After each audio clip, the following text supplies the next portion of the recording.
I've lived 1,000 lives. I've piloted 1,000 souls. I've killed and fought and died just for another role. This is the Happy Jacks RPG podcast, a roundtable discussion that's a mix of friendship, humor, unbridled enthusiasm, and tabletop RPG topics sent in from around the world. Just for another role.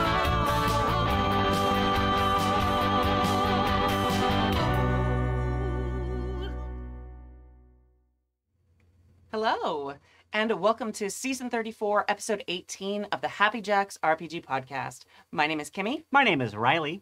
We have a cozy episode, just two people today. Cozy, So yeah. excited. It's nice because it's like a chilly kind of like Santa Ana windy kind of day in LA, so it's like nice to like get a little sweater on. And Yeah, we don't get a Make lot some of like tea. sweater weather, and it's nice. I should have brought some tea. This is a good night for tea. I'm like, and for your throat. Yeah, Yeah. right? Yeah. Yeah. So tonight, in tonight's episode, emails from West in Indianapolis asks if strangers can become a stable gaming group. Odysseus Tries from the Discord shares a GM failure story. And from the archive in 2020, Steve from SoCal asks when red herrings should become totally planned plot points. Ahem. If you'd like to contribute a question or story to the show, you can email us at happyjacksrpg@gmail.com. That's happyjacksrpg@gmail.com. Or you can post in the mailbag channel in the Discord. Thank you to everyone who has answered the call and the beacons were lit. I got a couple of them. We should definitely, like the beacons are still lit. Please keep sending in content, more questions and stories. And I appreciate everyone who's taken the time to send stuff in. Thank you so much. All right. Ooh, we got Announcements. rated. Nice Ooh, rating. yay. Yay. Game Days was yesterday. It was a quiet one. We had just a few games. Again, I think it's like the cozy weather and all that stuff. Yeah. It's not. The cozy weather doesn't affect people from all over the world. But anyway. Well, but to be fair, it is like fall in a Yeah. lot of places that we're talking to. Yes, cozy vibes. Yeah. It went really well. There were a smaller number of games, but they were super great games, and people had a lot of fun. The next one will be in January, so we're skipping over the kind of holiday season, at least here in the U.S. And next one will be in January. Thank you so much to Verk, who is kind of spearheading the effort to organize those. We really appreciate that in the Discord. It is now November, so we have a new Indie Designer of the Month. The November Indie Designer of the Month is Chris Sellers, they, them, of Hectic Electron Games. Chris is trans, non-binary, and a designer from Columbus, Ohio. And they've been selected as one of the Horizon Fellows for Gamma this year. So I'm very excited to be kind of running that program. And I'm not doing the teaching, but I'm doing the organizing of it. And it's really been great to meet Chris and get to see like their application and all that stuff. So I'm very excited to see the stuff that they do this year. Nice. You can find their work at hecticelectron.com. And this week we are talking about the game that they are most known for, Raccoon Sky Pirates, which is just amazing. So you pick your raccoon or other trash animal. Possums, rats, pigeons, and roaches are all available. You design your gorgeous rat trap flying ship and take to the skies. Loot a suburban home of all the trash you can carry and escape into the night while trying to keep your ship from exploding. You get to roll to see what you do, then narrate moments based on your roll.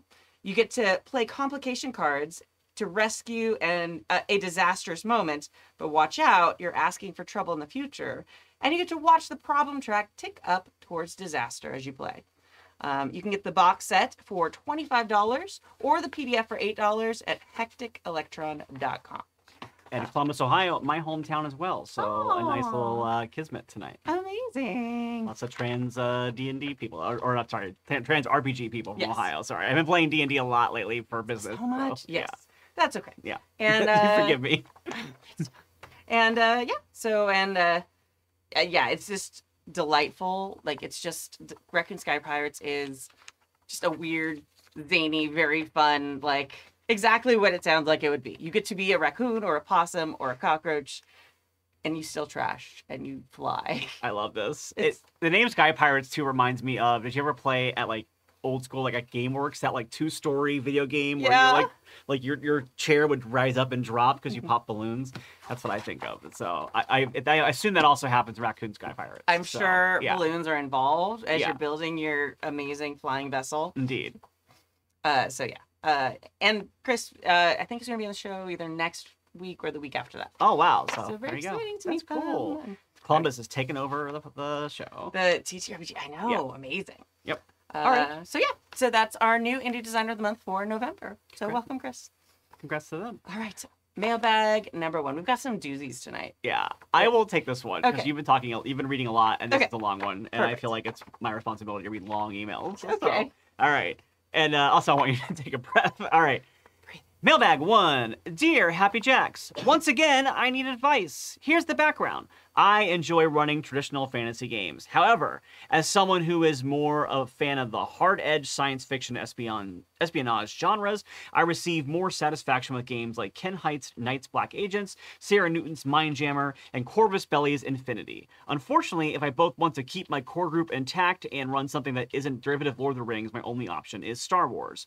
Also, one of my goals as middle-aged Xennial is to make new friends, even if they're online fake friends, as the kids say. I decided to take a chance and went to Reddit and put out a notice that I was looking for gamers who would be interested in a Spies in Space Infinity game. I invested well over a month recruiting interested parties across the planet, figuring out who would be a stable fit, answering questions, and working with everyone to get characters built. I had 6 players for the first session, which was great, but we only had 3 more sessions before I pulled the plug. My Australian player, a college student, ghosted me after the first session without a word. 2 of my American players had weekend job commitments that suddenly sprang up. When I put the game on a brief pause to recruit 2 new players, an American and a Canadian, my last original American player took the hiatus time to join a new game, claiming she didn't realize how brief the hiatus was going to be. I ended the game feeling discouraged and frustrated. Thankfully, I was running adaptation of pre-written material, so I didn't waste time with a completely custom storyline from the jump. My questions to you are these. Is it possible to pool a group of complete strangers together to run a stable game, or is this a pipe dream? Or should I only grab people from my existing player base and fill in gaps with new recruits so there's already a very small core of players who already know each other? If it's not a pipe dream, how should one go about it? I used an application process. I made sure to ask all the right questions to avoid scumbags, creeps, and socially maladjusted weirdos. Thought there. I also received nothing but positive feedback during and after the game, so I don't think the issue is with my GMing or the system, hopefully. One final note, I lost 2 players in my Pathfinder campaign, but was able to plug 2 new players into the group from Reddit. The new players did express that they liked joining a pre-existing group that already knew each other rather than a group of strangers, so there may be something of psychological importance there. And with that, thank you for all that you do, and all the best to you, Wes in Indianapolis. Yeah. I feel like some of this just sounds like bad luck. It sounds like, you had one person to drop out and completely ghosted, probably got stressed out, probably got too busy. If they were a college student, they might have just gotten really busy and just didn't think they were supposed to respond again. And then you have 2 people whose jobs come up, that happens. That kind of thing happens even in groups where everyone knows each other. Yeah. And then I can see the person too who's like, hey, I'm looking for a game and this game went on hiatus, so maybe it wasn't communicated clearly enough. That's bad luck, unfortunately. But I think that this channel is an example of lots of shows where people who don't know each other can come together and play a pretty stable game. Now, obviously, we're doing it for streams, so there's a little bit more of a sense of a duty of we have to get together to do a thing if we're doing a show. Mhm. But most of the shows that I've done for this channel and other channels as well, I usually didn't know most of the cast before I joined the show. So I do think, and some of my most favorite experiences with role-playing have been at tables like that, where I didn't know who people were when I was coming in. So I do think there is definitely merit to a group of strangers coming together and then end up meshing well at the table and telling great stories. So I absolutely think the initial question of can strangers become a stable gaming group? Yes, absolutely. I don't think it's a pipe dream. I think it's very possible. I think all the things that can go wrong with it are things that also can go wrong with a group of people that know each other very well also. So that's my elevator, my beginning of the discussion thoughts on it. Yes, it's very possible. Yes, it's fraught with dangers, but so are groups that know each other. Yeah. What do you think? I mean, I think that you were very successful in making sure you didn't get jerks at the table. That's like the biggest thing that I'm always stressed out with playing with strangers. Yeah. Even though most of my playing with strangers ends up being like one shots, so I don't end up having to have prolonged campaign scheduling issues. It's like, hey, I'm running this thing, and they sign up or whatever. Yeah. So and yeah, like echoing. This stuff happens. This stuff happens even like what you're saying, like with our campaigns, even on our stream things. Sometimes people have to drop out. We've had to sub people in before to even like in my One Ring campaign. Jay ended up getting a job opportunity he couldn't turn down because money. Yeah. And had to drop out. So we subbed in someone else partway through, and it broke all our hearts. And he did like the best going away speech I've ever heard in an RPG and all that stuff. But it's a thing that happens. And I agree from your description here. It sounds like your game wasn't the problem. You just hit some snags. Now, I feel weird about like starting a campaign with strangers. The fact that you went to Reddit and started a game, you're so brave. I am jealous of your bravery. My first go-to would have been like some of the gaming communities I'm part of already. Even if I wasn't playing with people I knew on them, at least then there's a degree of familiarity with like gaming norms. Yeah. Because like a lot of gaming communities, like the Happy Jacks community, for example, our Discord, or some of the other Discords I'm on, the Magpie Discord, there's a bunch of Discords that I'm on so many Discords. But like there's also still forums and stuff like that too. And some Reddit boards too, the smaller ones where there's like an actual community around it. There's a norm, an expectation of like play culture that surrounds it. Yeah. And that can make it a little bit easier to start a campaign and have it be successful. The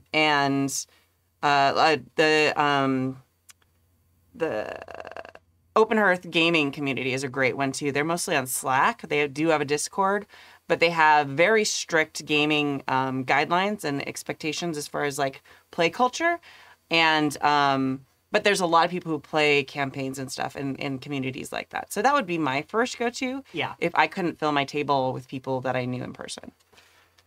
Yeah, I think that like we just talked about the game days. And we've talked about, in the past, we have like JackerCon and things like that. I think that's something you can do, like I said, all these forums. Like if there's a group of people who have a like-minded sensibility to you towards gaming, I think setting up a couple of one-shots and getting the vibe. And when someone's like, you know what, I really like playing with that person, I might invite them to be part of this game. Like that's a way you can kind of build, like you can get a feel for them versus, like, I think I understand, like, I think screening people for possible skullduggery and things like that is good. I think it's like I'm always a little anxious playing at a table with newbies, not newbies, but new people to me who I don't know yet, because I have certain like safety concerns that I'm concerned about. I have certain things that like I'm afraid are like I've had some pretty bad experience at tables with people who don't take safety concerns as seriously or make comments that aren't appropriate or things like that. And I was almost driven out of role playing entirely as a hobby when I first started getting back into it about a decade ago because of people who didn't know how to behave at the table. So like there's a lot of concerns there. Yeah.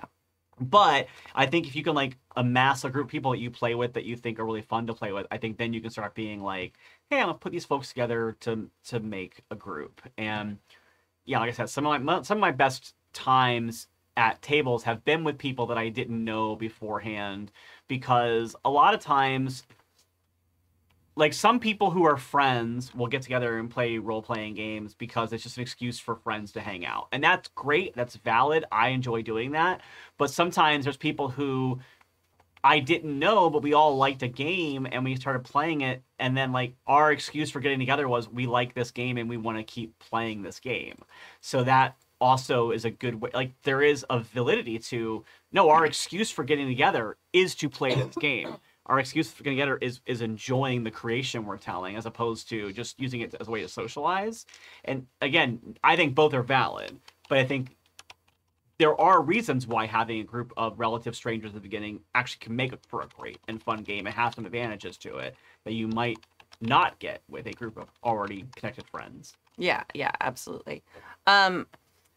You're also, and I think happens with any kind of online game especially, are going to get these false starts. Like, especially, like, I've joined campaigns, especially during the pandemic, with people I knew in real life that we couldn't see. And this happened a couple times, like where we started a campaign, we got a couple sessions in, and someone's schedule changed, or someone this or whatever, or, you know, and someone just burned out or whatever it is. So these are things that will happen with any game, but especially I feel like with online games, it's easier for people to bail out when it's not like expected to travel. So I think that's something else. I think that is probably a bigger obstacle than it being strangers, honestly. Yeah. And yeah, because I admit I kind of nope out of online games. I totally know I'm spoiled. It takes a lot of work to be as spoiled as I am with my gaming groups, because I do a lot of work to bring them all here and make sure they show up and have all the things for us to do what we do. But yeah, I nope out of online games pretty quickly just because it's hard for me to focus and all those things. And I know a lot of people don't have other options, but there's definitely the element of, I know for myself, I'm guilty of the, I'll just message them real quick, and I'll join in tomorrow, next week. I'm kind of tired tonight. And when it's like not a show up in person thing, I feel like there's just a little bit lower of a barrier to like flaking out. Which is frustrating as a GM sometimes, because like I've done it too, because it is especially now that we have in-table options again. When we used to have the only option was online, there was a little bit more like, no, I need to play this week. I need to do something. But I remember like in 2020 in the fall, I was trying to run an intro to. I was running Lost Mines of Phandelver for some brand new D&D players, and they were friends of mine that I knew from a comic shop here in town. And I remember like getting really frustrated, and actually I quit the game because I kept having every week, like, if we're supposed to play at 7 o'clock on Thursday, at like 6 o'clock, they'd start talking about canceling game. And I was like, y'all, I put a lot of energy into building this game for you every week and like planning the sessions and stuff like that. And then you keep canceling last minute. And like, I feel upset that I put this much emotional labor into this game and then you're not even playing anymore. So after a while, I was like, I'm not in a place right now. The world is so scary and tense and things like that, that I'm like, I can't be the person who builds a game and has you cancel last minute. So I get like, it is valid to be frustrated as a GM for that too. 100%. Absolutely. Yeah. I sympathize with the flakes and with the GMs. I actually do better if I'm GMing online, because it's easier for me to stay focused and pay attention. And we've talked about that with some of our ADHD and neurodiversity topics in the past. Yeah. Improv GM in the chat actually came up with a really cool thing to say. I find that more obscure games bring people that are more like-minded because that's who's looking for them. That's a good point. So if you're running something very unique like Raccoon Sky Pirates, or something like that, that there's not a lot of options for, you might get people who are more dedicated to it, honestly. You were talking about, if you're not going to play something that's a derivative of Lord of the Rings, which, by the way, if you're going to do it, do the original. Don't go for a derivative. Sorry, Tolkien standing right now. Star Wars, things like that. There are a lot more options. Lots of people are running, there's lots of systems for that. There's like West End Star Wars, the Edge of the Empire, there's so many, Fantasy Flight, there's so many different options and so many people running in those worlds already. It's like if you're going to go to a burger joint, there's a lot of burger joints out there. Yeah. So it's like, hey, this one's got a long wait. I'm going to go to this one. Oh, this one's out of time. It's not great. I'm going to go to this one.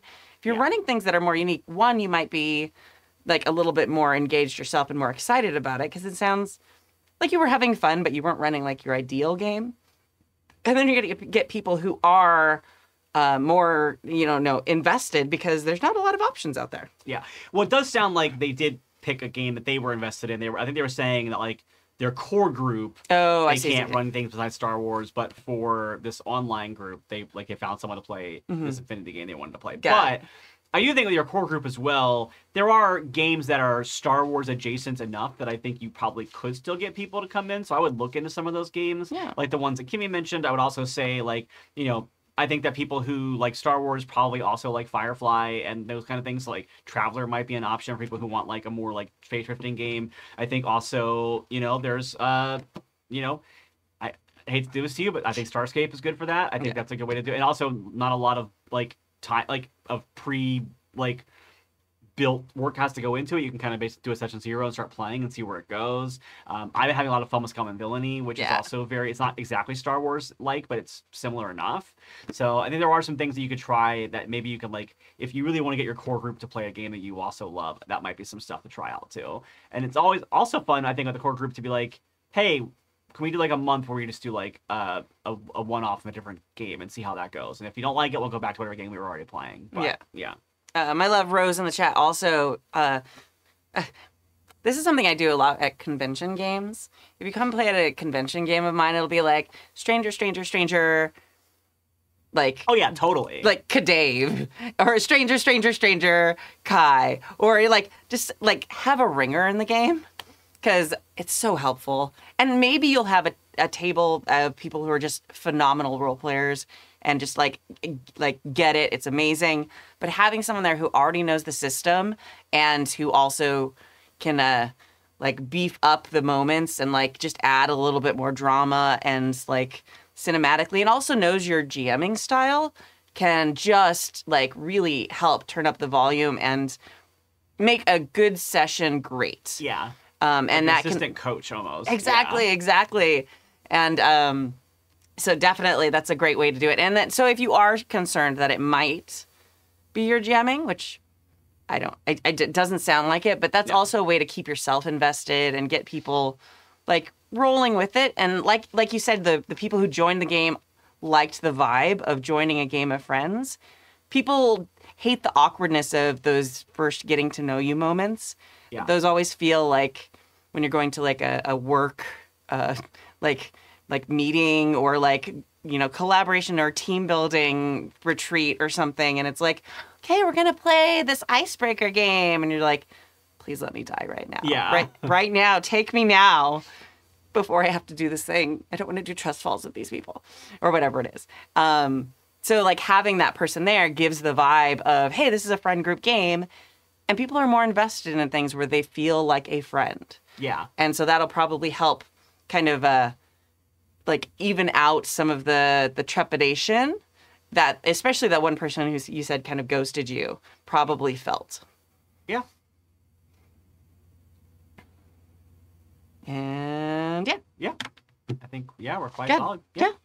I'm having to do a lot with this topic right now because I've been working every week. I've been running D&D for kids, like middle schoolers, and it's been every month. Like, we're doing a monthly sessions right now. We're doing every week in monthly chunks, basically. And so each month we've had like just a couple of changeover, but not entirely like change. If that makes sense. Like we've had like 2 kids might not come back one month, but then 2 other kids come back, and so then we have to like kind of like reshift the gaming group to these new kids vibes who might not know enough about the game yet and are learning. So it's been a very interesting. And then they're not all kids that are all in school together. I know it. They all go to different schools, except for like, you know, rare cases where they don't.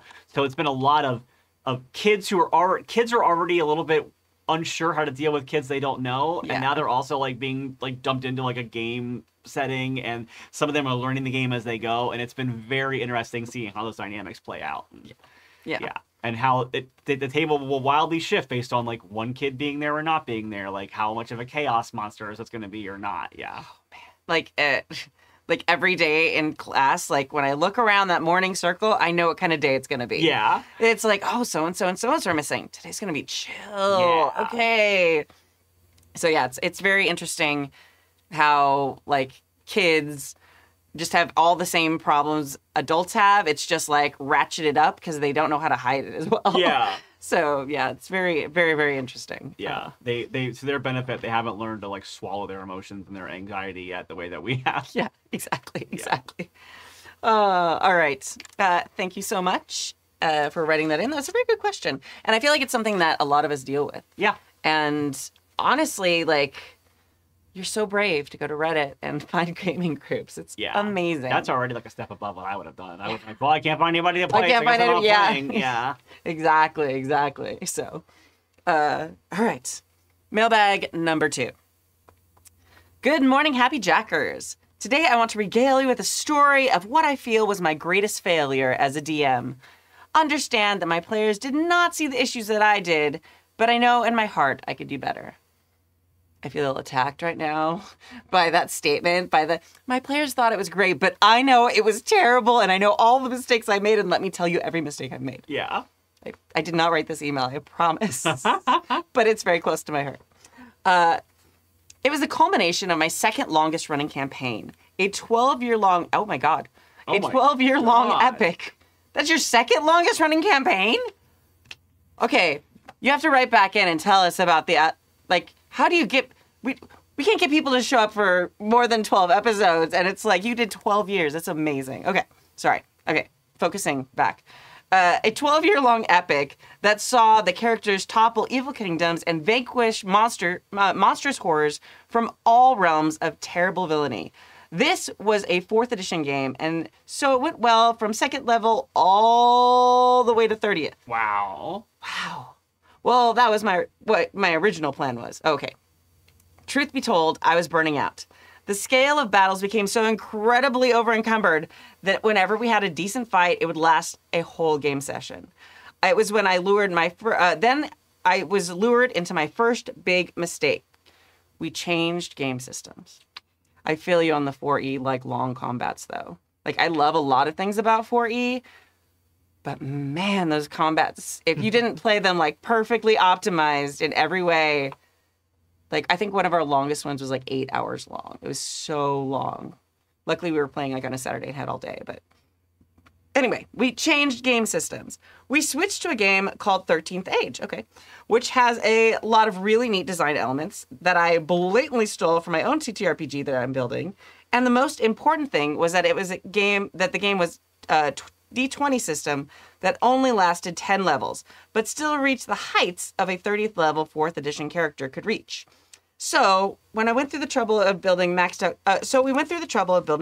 out characters in a new system. It's fine. I didn't mean to do this. Crazy, right? Oh, just you wait. See, there were a lot of things that needed to finish up in the world that caught the eye of my players. We had 2 Tiefling PCs that wanted to make sure that the souls of their kin weren't automatically damned.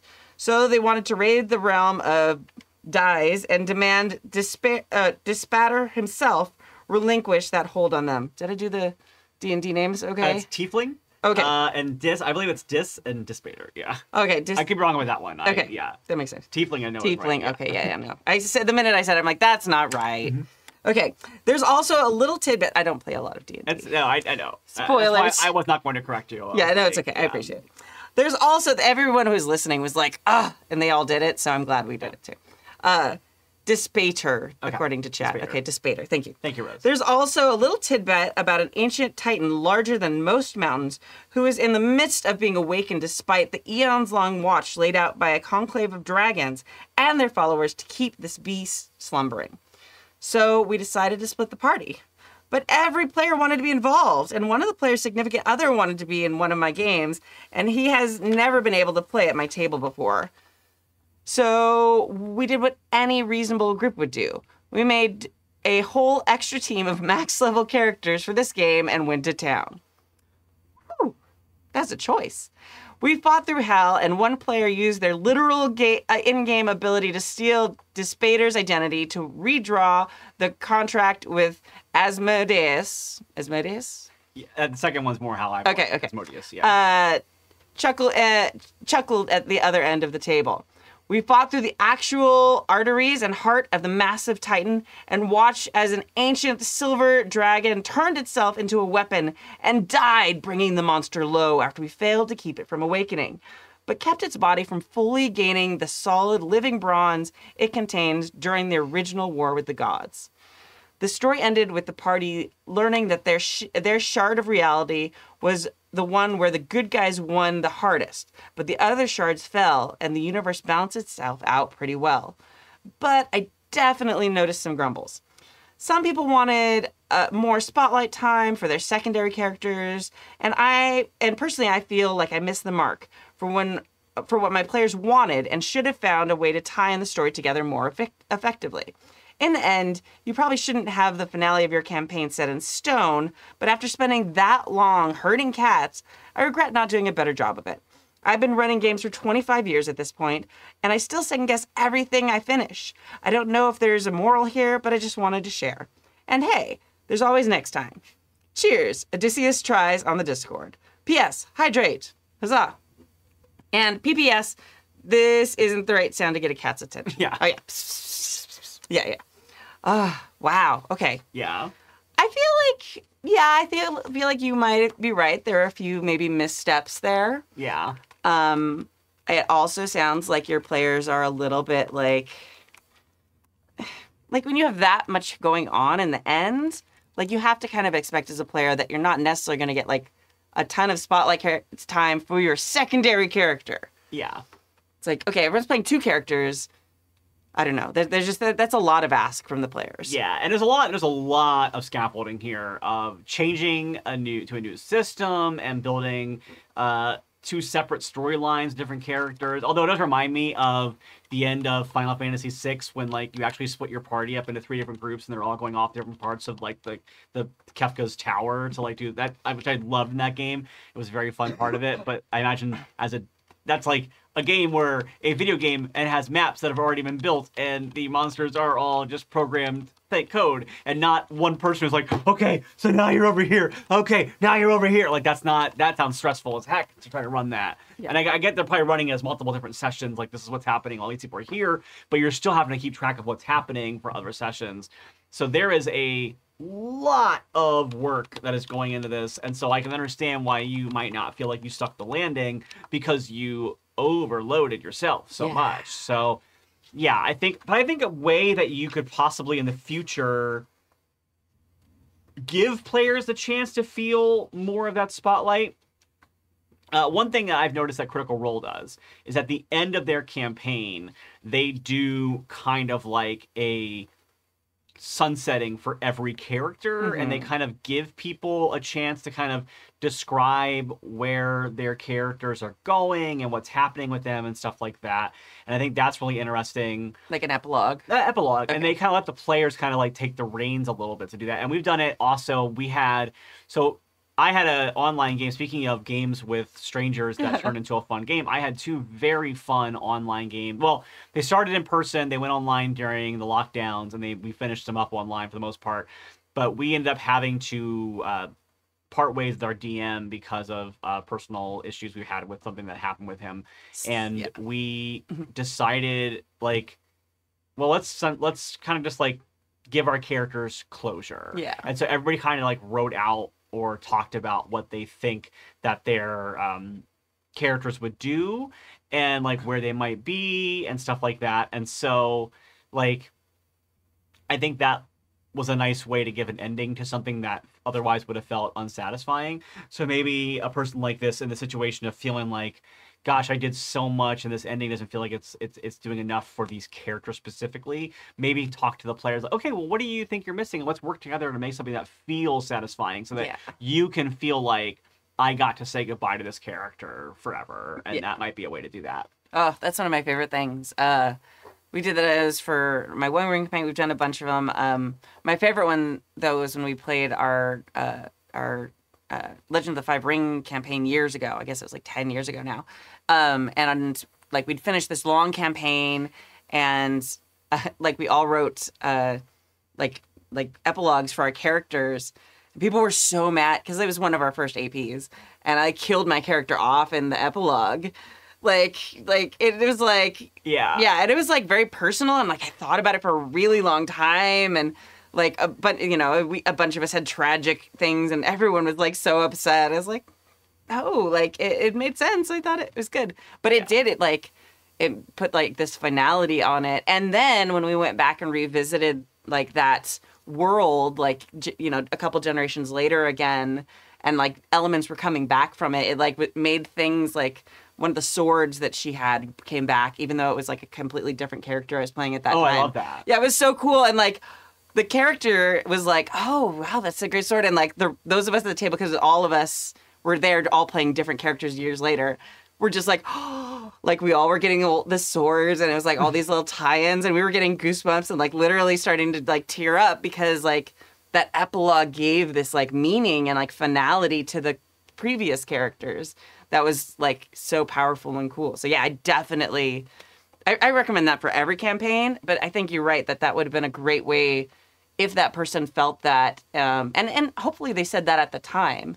Like, hey, I feel like, it's not like 6 months later they're angry and like finally bring it up. But yeah, that's a great way to tie in with that. Yeah.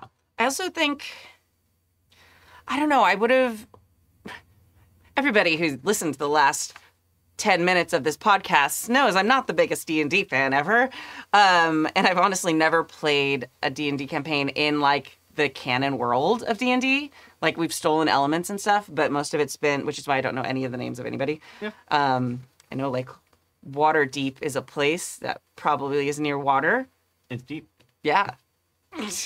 But anyway, like I feel like that far, like 12 years into a campaign, switching systems near the end, that's rough. That's hard to do. And 13th Age has a lot to say. Like I like that system, and you're right. Like it just seems odd after all that time. I know like Burnout 30th level gets super clunky and yeah. Like I don't know. And maybe I misunderstood the email, and maybe you switched game systems earlier, but it seemed, at least from how I read the email, it seems like you switched it kind of for the finale. Yeah. And that seems wild to me. Yeah, I definitely feel like even with 5th edition D&D, I feel like even level 20 characters are godlike after a certain point. And it does sort of feel like once you get your characters to a certain level, you should be starting to find ways to wrap up the story of your campaign. You should be kind of looking for a way to bring it to an end because, look, if everyone's having fun and you're having fun running it as a high-level campaign, great. But it does, like, the game ends at 20, and, like, I will say 2024 D&D does a little bit better to make,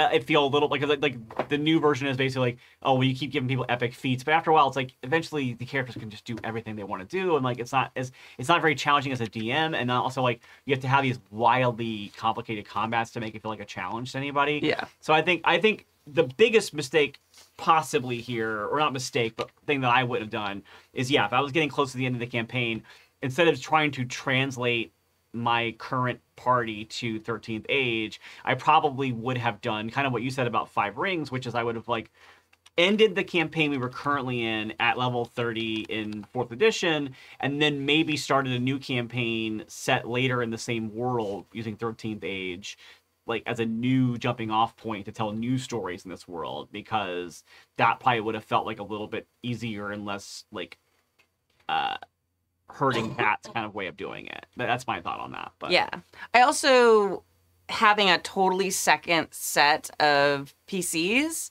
and have everyone doing 2 things seems too complicated to me as well. Yeah, like I feel like even more than switching systems, I feel like that might have been the thing. If it had been me personally, I would have had them fight the Titan, and then as a secondary thing after that, like, okay, now let's check on the dead. And that would have tied in really prettily is a thing, beautifully, if somebody had like passed away during the big fight with the Titan, then that could have been tied in with the tieflings like visiting and seeing if the souls of their kin were damned or things like that. Those are like 2 separate things to me. And having them happen at the same time, like while I'm against railroading, there are times where you just have to be with your players like, really? No, let's do one thing and then the other. Because hopefully, like, the tieflings were also, like, see the importance of fighting this Titan to, like, the greater good and how important it is. Now, I will say that your description of fighting through the arteries of the heart and stuff sounds badass. Yeah. I love that. Yeah. So cool. I mean, I wish World of Warcraft had come up with anything that cool for some of their raids and combats, because that is amazing. Yeah. Yeah, I think it doesn't sound like your story was the issue here. No. It sounds like your story was really interesting. Yeah. And it sounds like you just got overloaded with a lot of logistics that may have made then it felt like it was too much to wrap it up with. And also, like I said, like, if you had taken time to spotlight every character at the end, it might have felt laborious and tiring for everybody too. Yeah. So I think that it probably was just a lot of, like I said, a lot of scaffolding happening, and so it was just so stacked that I think that maybe like that's why I think like we were talking about the epilogue is a good solution, because now you're not like trying to squeeze everybody's epilogue into the story itself, and then you give them a little bit of runway to make their own wrap up and feel satisfied with their character. Yeah, absolutely. And even like, I feel like that side story about the kin having, being damned could have been an epilogue, or maybe a side session where you did that with just them or something like that. Yeah. It's a very cool detail, but yeah, I mean, and like you said, you were kind of burning out, it seems. Like you even said that you were kind of burning out. So it seems like you were like, okay, I'm done. I'm going to wrap all this up now, which I've done that. I can't blame you. I've been there, done that. And yeah, but it sounds like you did an amazing campaign. People played it for 12 years. Yeah. People were invested in this. You did a great job. You did amazing. Not only that, people didn't want to leave. People wanted to be involved even when it's with the party, and you had partners of players coming in and wanting to play. Yeah. Amazing. Like yes, there's maybe some notes, but it's definitely not like a failure story in any way. This is a huge success. You have this epic ending to this long-running campaign that people hung in there for through 2 systems, brought their significant others in, all these things. Like you did good. You did good. Good job. Good job. We're here to support you and validate you and tell you that you did awesome. I mean, and you did. 12 years. Like that. Yeah. 12 years running a campaign is my hat is off to you, because that is people really want to be playing in your game. They're playing for 12 years. That's not just people liking you and wanting to be your friend. That is people who are having a very good time and wanting to stick with it. Yeah. That's amazing. Yeah, that's like, I have barely any friendships that have lasted more than 12 years. Oh, yeah. Because like, it's hard to do that. And like, to like keep seeing people for that many years, especially when you have a kid, like it's a lot. So the fact that you have managed to do this, just wow. Wow. Like snaps, clap. Good job. You're amazing. And tell me, write in and tell me more about this combat through the arteries, because like, sounds really cool. All right. Mailbag number 3. All right. I will take this one. This is actually from our archives from 2020. Happiest of Jackers and Jillers. I hope that your email backlog is long enough that a worldwide pandemic is no longer on your minds by the time you read this. Well, if it still is, then please shake your fist at the heavens for me. Doing it. I was musing through various gaming stories and was pondering your thoughts on when you think one should yes and the player's pursuit of red herrings and turn them into totally planned plot devices. For example, when does that throwaway article on a bear attack in the woods just happen to be a Nazi plot to mutate local animals? And so just happens that the project Uber Ursine is also run out of the secret Zeppelin hangar in the forest where the intended plot centers. I mean, the answer to that question is always. Yeah. Alternatively, when do you just shake your head and tell them they just wasted an afternoon and almost died combating local fauna? I suppose there's also a middle way where that bear turns out to not be part of the intended main plot, but is still a shape-shifted elderly bar owner / mage who can be a useful plot element of her own. Hopefully that last bit came across as a clever and not just a jumbled mess of compound sentences. I sometimes struggle with the feeling that things are too easy for the players and thus unsatisfying, but at the same time have often experienced frustration as a player when all of our ideas seemingly lead nowhere. Also, it seems like anything you bother to include should have the potential for significance. Otherwise, why waste precious spotlight time on it? Just to amuse you with a random anecdote along these lines from one of my gaming groups, a prior DM had the PC so paranoid about everything that even a brief description of a random cow moving in the field turned into a serious discussion of how it might be some kind of shapeshifted enemy or a trap of some sort, instead of the simple piece of background material intended to make the world seem more real. Thanks for all your wisdom and humor over the years, Steve and SoCal. And there are no instructions to drink. No. Oh, yeah, this is a hard one, and I got all the references. Good job. The bear in the woods and the mage, the bar owner, all the things. So thank you for watching our IPs for a really long time. I struggle with this too, because I, as a GM, put a lot of things into the world, and then I very much am a yes and person when people go after them. Yeah. I think, and I don't think that there's a right answer to this. If you can easily weave these, first off, you are correct. You shouldn't put things in the world because the players will always jump after them. And so if you don't have any ideas or if you don't want something to be part of it, don't put it in there. Yeah. The reference about the bear was because Stu, when we used to play, would make these big newspapers, and he made actual props of them, and he would fill up space with sometimes just random stuff. And a couple times that caused gaming groups to be like, oh, there's this example of this old woman who owns a bar. That's weird that this super old lady owns a bar in this like resort town. So it ended up being like this red herring that we jumped after. And he was able to tie it back in and made her like this super powerful mage in this vampire game. And it was very cool. But seriously, one of my favorite characters ever. Completely unplanned. Like, we were never supposed to talk to her or go to the bar. It was just like this random little story he did to fill the full page of print that he made. Fair, yeah. Same thing with the bear in the forest. That was like a side story that he, again, if you're making a newspaper, be careful. So I think the mage was a really great example of something that got tied back in, even though it was unplanned, and made the story so much richer.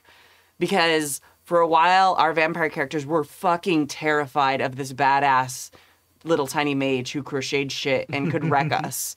Like, she ruled the island that we were on, and like we were just like, okay, whatever you say, little lady, whatever you want. Here's a doily. Okay. Like, it was just, it made everything cooler. But I also feel like sometimes as a player, when I can tell a GM is like just yes-anding stuff that probably should have been a waste of time, sometimes I feel a little bit, I don't know, just like patronized. So I don't know, like it's vibes. Yeah. I think that, like, the line about when do you shake your head and tell them they wasted an afternoon, almost died combating local fauna. Like, now that I get the context of that question, yeah, I think that I don't think everything has to tie into the main story. But I do think that if people are going to spend time searching for something, then they should find something. Yeah. And at that point, I think it's when you start taking your advice, like not advice, but taking your inspiration from like sandbox style video games where it's like, okay, this is a side quest. Okay, they're going to follow this trail. I'm going to go ahead and make this trail be something.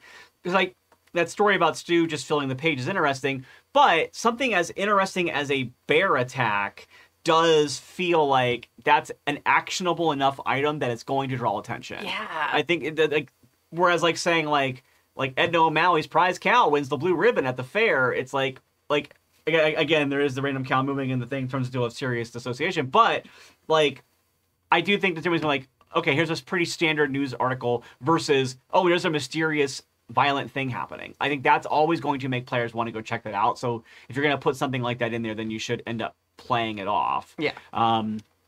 But I think that it's fine to be, like, have a character who's a fun NPC who just happens to live in this town, and then, like, you know, it might not lead anywhere for the story currently, but now these people have a contact that in a future story they can come to. You know, we had a recent thing happen in our in our Scum and Villainy game that I'm doing, Good Chaotic, the podcast we're doing, where we had a character that was just supposed to be this random one-off character for a scene, and then my character kind of flirted with her and used her as like a foil for the like heist we were trying to do. And as a result, now I have an ally on my sheet who occasionally I might like check in with. Again, we haven't done it yet, but she's there because of like how roleplay was. So I think the answer here is like, always be open to roleplay leading somewhere interesting, even if it's not what you planned. But it doesn't necessarily mean it has to always tie back into your story. Like, I think that first paragraph of like,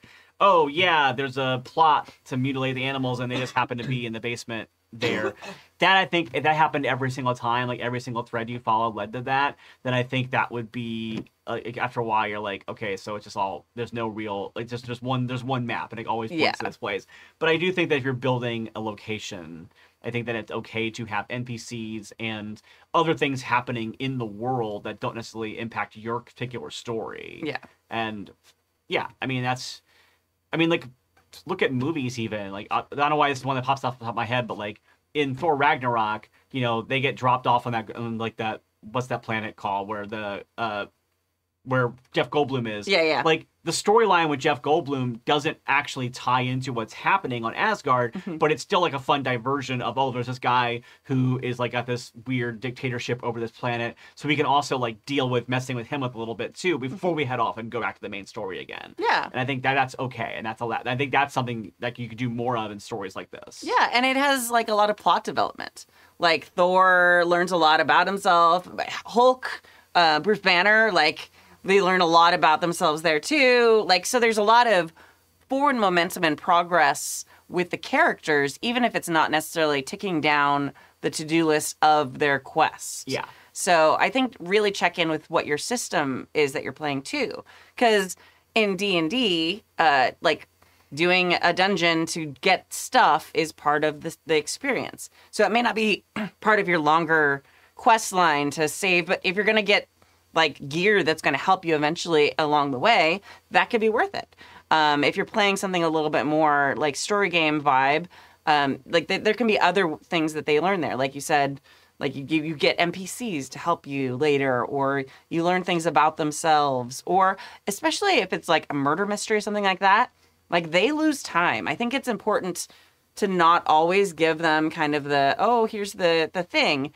If they've gone down a wrong path and you're doing something like Call of Cthulhu or a murder mystery or something like that, that can be really important that they've used that time. And that's especially like noir stories, that is a key component of that. So don't feel like you always have to gloss over that or not have there be consequences of them spending time somewhere else. Because like the fact that the killer struck again while they were talking in this nightclub, and maybe they made a great contact at this nightclub, but oh, the killer did strike again, so now they have to go to that crime scene. So like things can be happening while they're doing whatever they're doing too. Yeah. And I think that is something key to pay attention to, because again, like things were happening when we were vampires dicking around, like trying to figure out who this old lady was, and until we were terrified and we found it, and we wish we'd never opened that box. With our other storylines too. So just because they follow this, they follow a red herring, and it becomes something, a plot point. Like give them something. Like, okay, here's your Scooby snack. Here's your sword or whatever. Here's a clue or your contact. I really love that idea. That's a great one. It doesn't mean that whatever else is happening in the world isn't still happening. Yeah. I tend to play with the mindset of whatever the players find very interesting ends up being interesting to the story. Yeah. But I do think that's also a good point, especially when you are playing a game where stakes are high. You can use those mistaken choices to ratchet up the stakes even higher. Yeah. By being like, yeah, well, but like I just like for me, like when I saw the thing about like, oh, it's just a wasted afternoon and you almost die. It's after a while, I'm like, well, that would make me annoyed as a player. Yeah. I'm like, well, but you as a GM, like, I can only see so much, whereas like you can see the wider thing.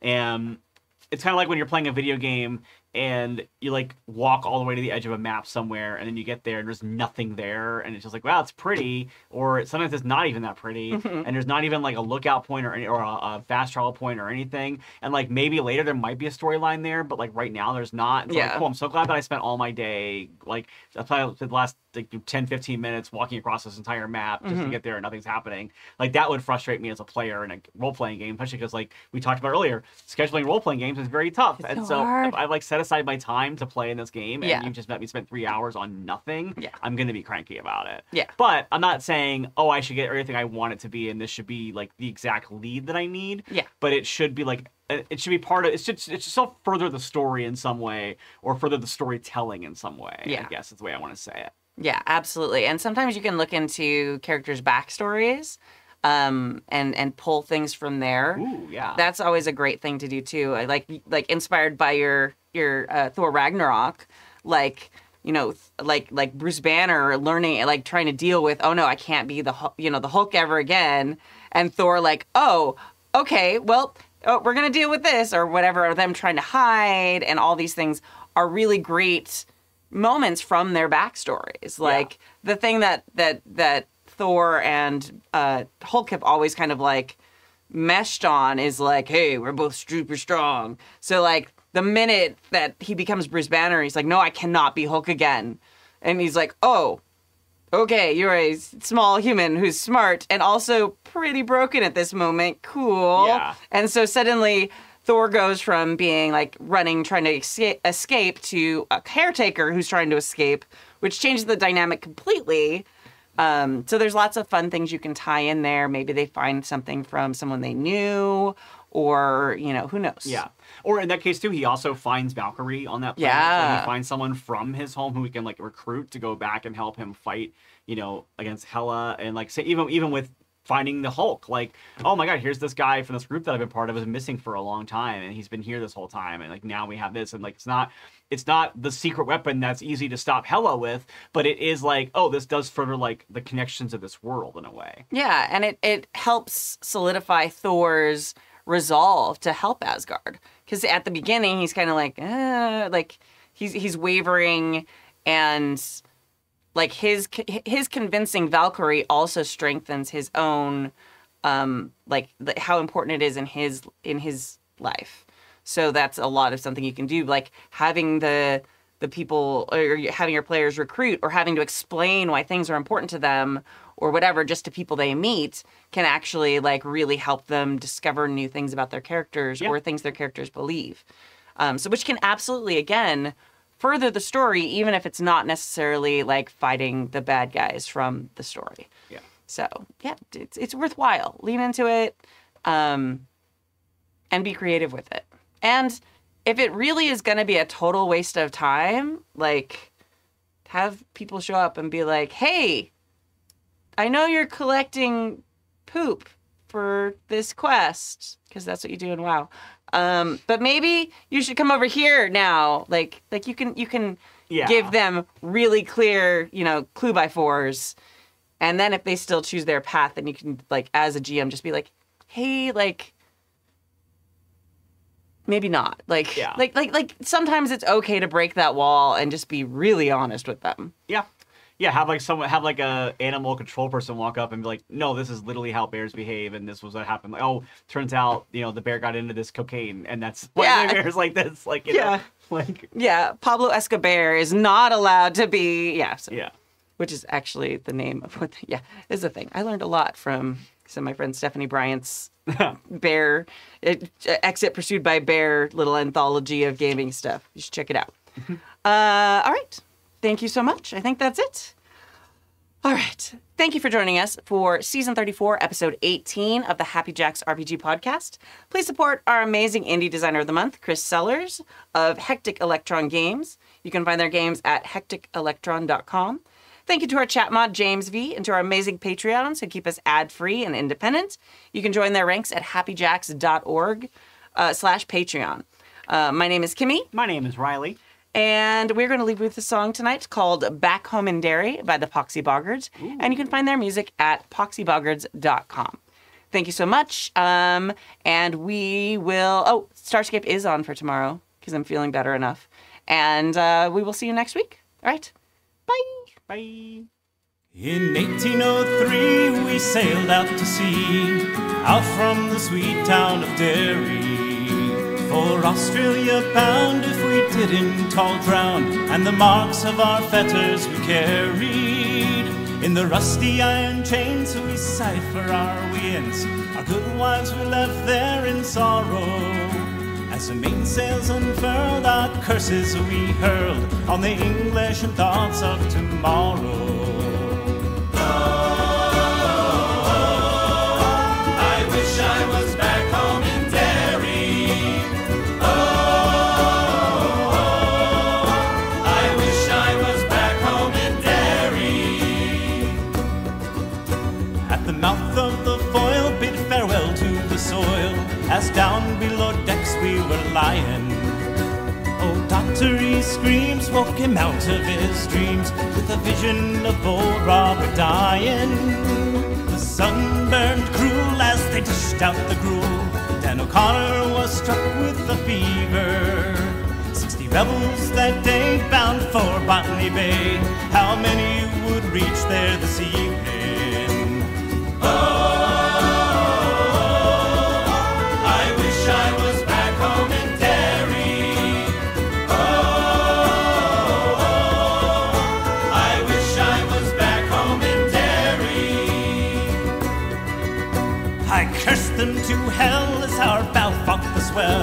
Our ships danced like moths on the firelight. White horses rode high as the devil passed by, taking souls to Hades by twilight. 5 weeks out to sea, we were now 43. We buried our comrades each morning, and in our own slime, forgotten by time, endless nights without dawning. I wish I was back home in Derry. I wish I was back home in Derry.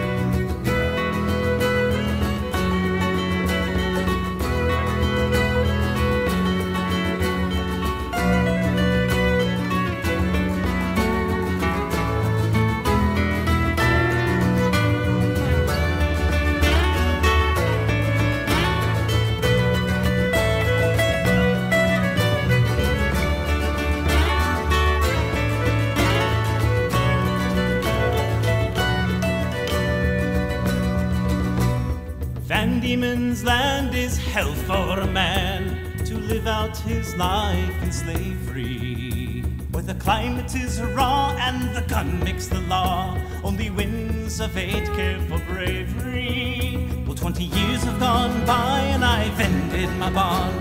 My comrade's ghost walked beside me. Well, a rebel I came, and sure I'll die the same. On the cold winds of night you will